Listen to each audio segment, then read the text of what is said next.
ఈ వీడియోలో మనం సేల్ అగ్రిమెంట్ అంటే ఏమిటి, సేల్ డీడ్ అంటే ఏమిటి, రెండింటి మధ్య గల వ్యత్యాసం ఏమిటి, ఈ విషయాలన్నీ కూడా ఈ వీడియోలో మనం మాట్లాడుకుందాం. నేను మీ కొంగంటి రాజు ఫ్రమ్ లాలెన్స్ టీవీ నుండి. సేల్ అగ్రిమెంట్ అంటే ఏమిటి?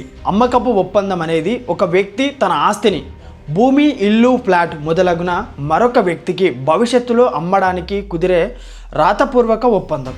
ఈ యొక్క ఒప్పందం అనేది సెలార్ మరియు కొనుగోలుదారుడు బయార్ మధ్య జరుగుతుంది. ఇందులో ఆస్తి పూర్తి వివరాలు, అమ్మకపు ధర, అడ్వాన్స్ మొత్తం, మిగిలిన చెల్లింపు విధానం, రిజిస్ట్రేషన్ చేయాల్సినటువంటి తేదీ మరియు ఇరుపక్షాల యొక్క హక్కులు, బాధ్యతలు వంటి షరతులు స్పష్టంగా రాసుకోవడం జరుగుతుంది. అయితే సేల్ అగ్రిమెంట్ ద్వారా వెంటనే ఆస్తి యాజమాన్యం అనేది మారదు. భవిష్యత్తులో రిజిస్టర్ అండ్ సేల్ డీడ్ చేయడం ద్వారా మాత్రమే ఆస్తి యొక్క హక్కు కొనుగోలుదారునికి బదిలీ అవుతుంది.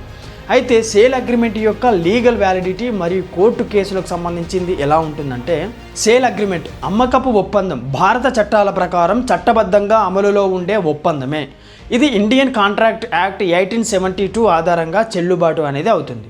అయితే సేల్ అగ్రిమెంటు రాతపూర్వకంగా ఉండి ఇరుపక్షాల యొక్క సమ్మతితో సరైన ప్రతిఫలం అంటే కన్సిడరేషన్తో కుదిరితే అది కోర్టులో సాక్ష్యంగా ఎవిడెన్స్ చూపించవచ్చు. అయితే సేల్ అగ్రిమెంటు ఒకటే ఆస్తి యొక్క యాజమాన్యాన్ని బదిలీ చేయదు. యాజమాన్యం మారాలంటే తప్పనిసరిగా రిజిస్టర్ అండ్ సేల్ డీడ్ అనేది అవసరం. సేల్ అగ్రిమెంటు రిజిస్ట్రేషన్ చేయనప్పటికీ అది చెల్లుబాటు అయ్యే ఒప్పందంగానే పరిగణించబడుతుంది. కానీ రిజిస్ట్రేషన్ చేయబడినటువంటి సేల్ అగ్రిమెంటుకు కోర్టులు ఎక్కువ బలం అంటే స్ట్రాంగ్ ఎవిడెంటరీ వాల్యూ అనేది ఉంటుంది.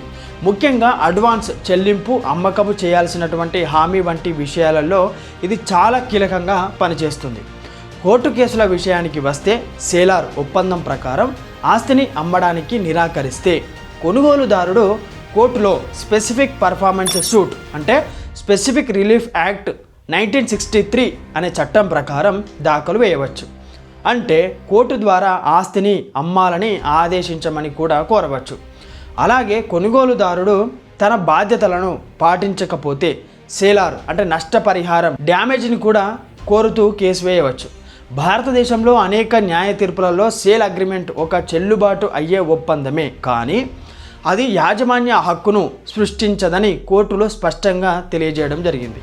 అయితే దీనిని చిన్న సారాంశంగా చెప్పాలనంటే సేల్ అగ్రిమెంటు చట్టబద్ధమైనదే, కోర్టులు అమలు చేయవచ్చు. కానీ ఆస్తి పూర్తి హక్కు ఇవ్వాలంటే మాత్రం రిజిస్టర్ అండ్ సేల్ డీడ్ తప్పనిసరి అవుతుంది అని తెలియజేయడం జరిగింది. అయితే సేల్ డీడ్ అమ్మకపు పత్రం అనేది ఒక ఆస్తి అంటే భూమి, ఇల్లు, ఫ్లాట్ మొదలగునవి పూర్తి యాజమాన్య హక్కును అంటే సేలార్ నుంచి కొనుగోలుదారుడు బయార్కి చట్టబద్ధంగా బదిలీ చేసే ఒక రిజిస్టర్ అనేది డాక్యుమెంట్. ఈ పత్రం ట్రాన్స్ఫర్ ఆఫ్ ప్రాపర్టీ యాక్ట్ 1882 మరియు రిజిస్ట్రేషన్ యాక్ట్ 1908 ప్రకారం తయారు చేసి తప్పనిసరిగా సబ్ రిజిస్ట్రార్ కార్యాలయంలో రిజిస్ట్రేషన్ చేయాలి.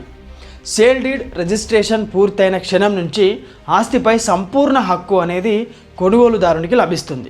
ఇందులో ఆస్తి పూర్తి వివరాలు, అమ్మకపు ధర, చెల్లింపు విధానం, అమ్ముకునే వ్యక్తి యొక్క ఆస్తిపై హక్కు కలిగి ఉన్నాడనే హామీ, స్వాధీనం అంటే పొజిషన్, బదిలీ, ఇరుపక్షాల హక్కులు మరియు బాధ్యతలు స్పష్టంగా ఇందులో నమోదు చేయడం జరుగుతుంది. అయితే సేల్ డీడ్ లేకుండా ఆస్తి యాజమాన్యం అనేది మారదు. అందుకే ఇది ఆస్తి కొనుగోలు మరియు అమ్మకాలలో అత్యంత ముఖ్యమైన చట్టబద్ధమైన పత్రంగా పరిగణించబడుతుంది సేల్ డీడ్ అనే పత్రం. సేల్ డీడ్ అమ్మకపు పత్రం ఒక లీగల్ వ్యాలిడిటీ మరియు కోర్టు కేసులకు సంబంధించి సేల్ డీడ్ అనేది భారత చట్టాల ప్రకారం ఆస్తి యాజమాన్యాన్ని బదిలీ చేసే అత్యంత బలమైన చట్టబద్ధమైన పత్రం. ఇది ట్రాన్స్ఫర్ ఆఫ్ ప్రాపర్టీ యాక్ట్ 1882లోని సెక్షన్ 54 మరియు రిజిస్ట్రేషన్ యాక్ట్ 1908 ప్రకారం తప్పనిసరిగా రిజిస్ట్రేషన్ చేయాల్సినటువంటి డాక్యుమెంట్. అయితే సబ్ రిజిస్ట్రేషన్ కార్యాలయంలో రిజిస్ట్రేషన్ పూర్తయిన వెంటనే ఆస్తిపై సంపూర్ణ హక్కు కొనుగోలుదారునికి చట్టపరంగా కలుగుతుంది. అయితే రిజిస్ట్రేషన్ చేయబడినటువంటి సేల్ డీడ్ను కోర్టులు కంక్లూజివ్ ఎవిడెన్స్గా పరిగణిస్తాయి. కోర్టు కేసుల విషయానికి వస్తే చెల్లుబాటు అయ్యే సేల్ డీడ్ ఉన్నప్పుడు సాధారణంగా ఆస్తి యాజమాన్యంపై వివాదాలు ఎక్కువ కాలం అనేవి నిలవవు. ఎవరైనా మోసం, బలవంతం, తప్పుడు వివరాలు లేదా ప్రతిఫలం కన్సిడరేషన్ లేకుండా కోర్టు దానిని పరిశీలిస్తాయి. అలాగే అమ్మకపుదారుడు నిజంగా ఆస్తిపై హక్కు లేకపోయినా సేల్ డీడ్ చేసినట్లయితే అలాంటి పత్రాన్ని కోర్టు రద్దు చేస్తుంది, అంటే cancellation of the sale deed అని చేయవచ్చు. అయితే సరైన స్టాంప్ అండ్ డ్యూటీ చెల్లించి చట్టబద్ధంగా రిజిస్ట్రేషన్ చేసి సేల్ డీడ్ను కోర్టులో చాలా బలమైన డాక్యుమెంట్గా చూస్తాయి. భారత న్యాయస్థానాలు అనేక తీర్పులలో రిజిస్టర్ అండ్ సేల్ డీడ్ ద్వారా మాత్రమే ఆస్తి యొక్క హక్కును బదిలీ అవుతుందని స్పష్టంగా తెలియజేయడం జరిగింది. అయితే సేల్ అగ్రిమెంటు కేవలం అమ్మకానికి హామీ మాత్రమే ఇస్తుంది, కానీ సేల్ డీడ్ ద్వారా మాత్రమే యాజమాన్యం అనేది మారుతుంది. అందువల్ల ఆస్తి సంబంధిత కేసులలో రిజిస్టర్డ్ అండ్ సేల్ డీడ్ ఉంటే అది కొనుగోలుదారునికి బలమైన రక్షణ కల్పిస్తుంది. సేల్ అగ్రిమెంట్ను చట్టపరంగా సురక్షితంగా చేయాలంటే ప్రభుత్వం జారీ చేసినటువంటి నాన్ జ్యుడిషియల్ స్టాంప్ పేపర్ లేదా ఈ స్టాంప్ పేపర్ మీద రాసుకోవడం ఉత్తమం. వైట్ పేపర్ మీద సేల్ అగ్రిమెంట్ రాసుకోవచ్చు, కానీ దానిపై సరైన స్టాంప్ అండ్ డ్యూటీ చెల్లించకపోతే అది స్టాంప్ యాక్ట్ ఉల్లంఘన అవుతుంది. అటువంటి అగ్రిమెంట్ను కోర్టులు నేరుగా అంగీకరించారు. ముందుగా స్టాంప్ అండ్ డ్యూటీతో పాటు పెనాల్టీ చెల్లించిన తర్వాత మాత్రమే కోర్టు దాన్ని పరిగణలోకి తీసుకుంటుంది. అందుకే భవిష్యత్తులో న్యాయ సంబంధిత సమస్యలు రాకుండా ఉండాలంటే సేల్ అగ్రిమెంటు తెల్ల పేపర్ పైన కాకుండా తప్పనిసరిగా ప్రభుత్వం జారీ చేసినటువంటి స్టాంపు పేపర్ లేదా ఈ స్టాంపు పేపర్ పైన రాసుకోవడం చట్టపరంగా సరైన విధానం. సేల్ అగ్రిమెంటు రాసుకున్న తర్వాత చట్టంలో ప్రత్యేకంగా కొన్ని నెలలలోనే సేల్ డీడ్ చేయాలి అనే ఫిక్స్డ్ టైం అనేది లేదు. అయితే సేల్ అగ్రిమెంట్లోని ఇరు పక్షాలు ఎన్ని నెలల్లో ఎన్ని సంవత్సరాలలో రిజిస్ట్రేషన్ చేయించుకోవాలి అని రాసుకుంటారో అదే చట్టబద్ధమైన గడువు అవుతుంది. సాధారణంగా ప్రాక్టీస్లో 3 నెలలు, 6 నెలలు లేదా 1 సంవత్సరం గడువు అగ్రిమెంట్లో రాసుకుంటారు. అయితే సేల్ అగ్రిమెంట్లో గడువు లేకపోయినా ఎక్కువ కాలం ఇచ్చిన 2 లేదా 3 సంవత్సరాల తర్వాత కూడా సేల్ డీడ్ అంటే రిజిస్ట్రేషన్ చేయించుకోవచ్చు. కానీ ఒక ముఖ్యమైన చట్ట పరిమితి అనేది ఉంటుంది. అమ్మకందారుడు అగ్రిమెంటు ఉల్లంఘించి అమ్మకానికి నిరాకరిస్తే కొనుగోలుదారుడు కోర్టులో స్పెసిఫిక్ పర్ఫార్మెన్స్ సూట్ వేయాలి.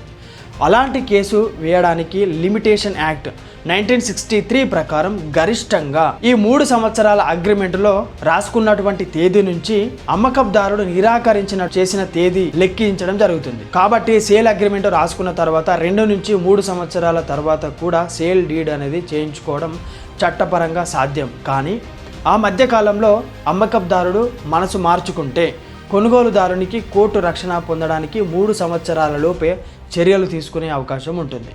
అందుకే ప్రాక్టికల్గా ఎక్కువ ఆలస్యం చేయకుండా అగ్రిమెంట్లో చెప్పిన విధంగా అగ్రిమెంట్లో రాసుకున్న విధంగా గడువులోపే సేల్ డీడ్ అంటే రిజిస్ట్రేషన్ చేయించుకోవడం చాలా సురక్షితమైన పని. ఇప్పటి వరకు ఈ వీడియోలో సేల్ అగ్రిమెంట్ అంటే ఏమిటి, సేల్ డీడ్ అంటే రిజిస్ట్రేషన్ అంటే ఏమిటి, రిజిస్ట్రేషన్ యాక్ట్ ఏం చెప్పింది, దాంతోపాటుగా లిమిటేషన్ యాక్ట్ ఏం చెప్పింది అన్న విషయాలన్నీ కూడా ఈ వీడియోలో మనం ఇప్పటి వరకు మాట్లాడుకోవడం జరిగింది. అయితే మరో వీడియోతో మళ్ళీ కలుస్తాను. నేను మీ కొంగంటి రాజు ఫ్రమ్ లా లెన్స్ టీవీ నుండి. Thank you.